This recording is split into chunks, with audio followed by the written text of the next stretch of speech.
Smart driving licence নিয়ে ছলচাতুরির যেন শেষ হচ্ছে না।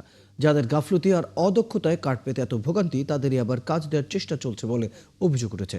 যদিও বিআরটি দাবি করছে এটি হওয়ার সুযোগ নেই, তবে একবার দরপত্র বাতিল করে আবারও আহ্বান করা হয়েছে। সেখানেই পাওয়া গেছে অনেক সূত্র। সবুজ মাহমুদের অনুসন্ধান।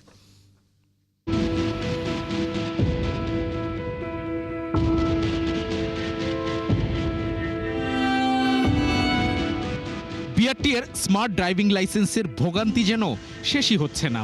বছরের পর বছর অপেক্ষা, অনিশ্চয়তা আর ঠিকাদারি জটিলতায় আটকে আছে লাখো নাগরিকের ড্রাইভিং লাইসেন্স। কার্ড সরবরাহ না থাকায় লাইসেন্সধারীদের সুবিধার্থে বিআরটিএ এখন ই লাইসেন্স দিয়ে কাজ চালিয়ে যাচ্ছে। জারি হয়েছে প্রজ্ঞাপনও। ই লাইসেন্স করে দিয়েছি আমরা। যেরকম আপনার ড্রাইভিং লাইসেন্স, স্মার্ট কার্ড ছাড়া আপনি ই লাইসেন্স দিয়ে বাংলাদেশের ভিতরে চাকরি প্লাস আদার্স যে কোনো কার্যক্রম এটা তো পরিচালনা করবেন। লাইসেন্সের সকল কার্যক্রমই আপনার সম্পূর্ণ হবে ই লাইসেন্সটা আপনার মোবাইলে থাকলে হবে। ফ্যালকন অ্যালুমিনিয়াম মাল্টিলেয়ার অ্যানোডাইজড হওয়ায় সম্পূর্ণ scratch proof. Falcon aluminium. Licence card সংকটের মূল কারণ ভারতীয় ঠিকাদারি প্রতিষ্ঠান Madras security printers private limited. 2025-এর জুলাই মাসে বিআরটিএর সাথে চুক্তির মেয়াদ শেষ, কিন্তু চুক্তির শর্ত অনুযায়ী 7 লাখ ড্রাইভিং লাইসেন্স না দিয়ে ভয়াবহ জট রেখে যায়। এছাড়াও ডাটাবেজের নিয়ন্ত্রণ ধরে রাখা, নিম্নমানের সেবা ও চুক্তির শর্তভঙ্গ সহ নানা অনিয়ম দুর্নীতির অভিযোগ ছিল প্রতিষ্ঠানটির বিরুদ্ধে। অথচ 2020 সালে একাধিকবার দরপত্রের শর্ত সংশোধনের পর শেষ পর্যন্ত কাজ পায় মাদ্রাস সিকিউরিটি। আন্তর্জাতিক অঙ্গনেও প্রতিষ্ঠানটির বিরুদ্ধে রয়েছে একাধিক অভিযোগ। ভারতের আধার কার্ড প্রকল্পে নাগরিকদের তথ্য বিক্রির কারণে প্রতিষ্ঠানটি আজীবন নিষিদ্ধ সেখানে। বাংলাদেশেও প্রতিষ্ঠানটির ব্যর্থতার নজির আছে। 2015 সালে বিএমইটির ইমিগ্রেশন কার্ড প্রকল্পে কাজ পেয়ে তা শেষ পর্যন্ত সফলভাবে সম্পন্ন করতে পারেনি। মাদ্রাস সিকিউরিটি প্রিন্টার্সকে কাজ দেওয়ার পেছনে রাজনৈতিক প্রভাব ছিল। সংশ্লিষ্টদের অভিযোগ, সাবেক সেতুমন্ত্রী ওবায়দুল কাদের এবং শেখ হাসিনার সামরিক উপদেষ্টা তারেক আহমেদ সিদ্দিক এই প্রকল্প ঘিরে প্রভাবশালী অবস্থানে ছিলেন। তাদের নেপথ্যে ছিল টাইগার আইটির তৎকালীন শীর্ষ কর্মকর্তা জিয়াউর রহমান। 2011 সালে বিআরটিএতে স্মার্ট ড্রাইভিং লাইসেন্স চালুর পর দীর্ঘ সময় ধরে এই প্রকল্পের নিয়ন্ত্রণ ছিল টাইগার আইটির কাছে। দুর্নীতির অভিযোগে চুক্তি বাতিল হলেও প্রকল্পে তার প্রভাব এখনও বহাল আছে। অভিযোগ আছে ভারতীয় প্রতিষ্ঠান মাদ্রাস সিকিউরিটি প্রিন্টার্সের পৃষ্ঠপোষকও এই জিয়াউর রহমান।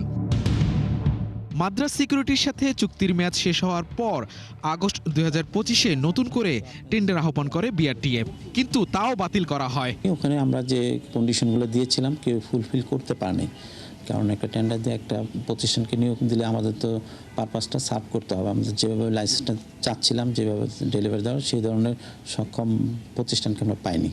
18 ডিসেম্বর বিআরটিএ আবারও নতুন করে টেন্ডার আহ্বান করে, কিন্তু টেন্ডারের শর্ত ও কার্ডের বৈশিষ্ট্যে এনেছে পরিবর্তন। নতুন টেন্ডারের স্পেসিফিকেশনের সাথে অনেকটাই মিলে যায় মাদ্রাস সিকিউরিটি প্রিন্টার্স কর্তৃক সরবরাহকৃত কার্ডের সাথে। এছাড়া অভিজ্ঞতার শর্তও আগের তুলনায় শিথিল করা হয়। তাহলে কি পুরনো চক্রই আবার এই কাজ পেতে যাচ্ছে? যেটা বলতেছেন যে মাদ্রাজের জন্য কোনো স্পেসিফিকেশন করা হয়নি। স্পেসিফিকেশন সে আমাদের প্রথম যেটা ছিল সেটা দিয়ে বিএমটিএফ করেছিল, একবার টাইগার আইটি করেছে, মাদ্রাজ করেছে, সব কিন্তু সেমই ছিল। সেখানে লেটেস্ট যে আমাদের ফিচারগুলো প্রয়োজন সেগুলো ইনক্লুড করা হয়েছে। আগের প্রতিষ্ঠানকে আবারও ফ্যাসিলিটেট করার জন্য কি? না, এই ধরনের কোনো সুযোগ নেই, এই ধরনের কোনো কিছু করা হয়নি, এটা সঠিক নয়। বিশেষজ্ঞরা বলছেন দেশীয় অনেক প্রতিষ্ঠানই এই কাজের উপযুক্ত। তাদের কাজ না দিয়ে বিদেশি প্রতিষ্ঠানকে কাজ দেওয়ার পেছনে ভিন্ন উদ্দেশ্য থাকতে পারে। আমাদের এখানে যে প্রতিষ্ঠানগুলি এগুলির জন্য দায়িত্বপ্রাপ্ত, তারা কখনো টেকসই উন্নয়নের কথা চিন্তা করেনি। কার্ড প্রযুক্তিটা কিন্তু আহামরি কিছু না। এটার জন্য ইন্টারন্যাশনাল টেন্ডার করে বাইরে থেকে লোক নিয়ে এসে সাপ্লাই নিবে, বাইরের যে কোনো সাপ্লাই যে কোনো সময় ডিসরাপশন হয়ে যেতে পারে। টেকনোলজিক্যালি আমরা নিজেরা স্বাবলম্বী হয়েছি, এটাকে তো অ্যাপ্রিসিয়েট করতে পারতো এই প্রজেক্টগুলিতেই। এবং পরনির্ভরশীলতার ক্ষেত্রে আবার টেন্ডারেও দেখা যায় কোনো না কোনো একটা কোম্পানির স্পেসিফিকেশন বায়াসড আমরা টেন্ডারগুলি করি, আমাদের লোকাল পার্টিসিপেশনটাকে আমরা এখানে অবস্ট্রাক্ট করে দিই। আমার মনে হয় এগুলো একটু দেখা উচিত। পরনির্ভরশীল না হয়ে আমি রপ্তানি করে সমৃদ্ধ হব, স্বাবলম্বী হব, সেই দৃষ্টিকোণ থেকে আমার মনে হয় যারা যারা টেন্ডারে যান একটু দেশের কথা চিন্তা করা উচিত। বিআরটিএ স্মার্ট ড্রাইভিং লাইসেন্স প্রকল্পে স্বচ্ছতা আসবে কিনা তা নির্ভর করছে নেপথ্যের এই অদৃশ্য প্রভাব মোকাবেলার উপর। Madras security printers private limited Mirpur 12 নম্বরের এই ভবনেই কার্যক্রম করত। চুক্তির মেয়াদ শেষ, কিন্তু চুক্তির শর্ত ভঙ্গ সহ অনেক অনিয়ম দুর্নীতির অভিযোগ ছিল প্রতিষ্ঠানটির বিরুদ্ধে। অনেক ঠিকাদারি প্রতিষ্ঠান আশঙ্কা করছে কার্ডের ফিচারের অজুহাতে আবারও এই টেন্ডার পেতে যাচ্ছে মাদ্রাজ চক্র। এমনটা হলে গ্রাহক ভোগান্তি বেড়েই যাবে। সবুজ মাহমুদ, ৭১, ঢাকা।